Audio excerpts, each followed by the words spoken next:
दरम्यान धनंजय मुंडे आणि सुरेश धस भेटीमुळे देशमुख हत्या प्रकरणाच्या चार्जशीटमध्येही छेडछाड होण्याची शक्यता असल्याचा आरोप मनोज जरांगे यांनी केला। धनंजय मुंडे यांना भेटण्यासाठी सुरेश धस यांच्यावर भाजपनं दबाव आणल्याचंही मनोज जरांगे यांनी म्हटलं।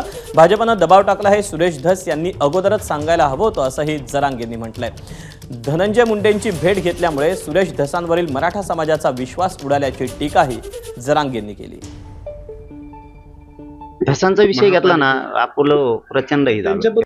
त्यांच्यावर जर पक्षाचा दबाव आहे, तू भेट घे असा जर दबाव असला तर त्यांनी सरळ मराठ्यांना त्याच वेळेस सांगायला पाहिजे होतं। आता नाही, आता काय उपयोग नाही। ते जाऊन हिंडून आले, गपची गुप्त भेट येते उगा ते मैत झाला पाचका म्हणून हे झालं, आणि मैत नसतं झालं तर संपला होता विषय।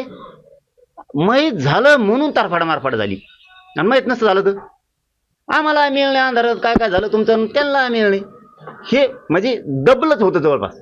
आणि मला तरी वाटतं देशमुखांचं कुटुंबाचा मॅटर 100% दाबण्यात आलंय। चार्जशीटमध्ये छेडछाड होईल अशी 100% शक्यता आहे। एबीपी माझा, उघडा डोळे बघा नीट।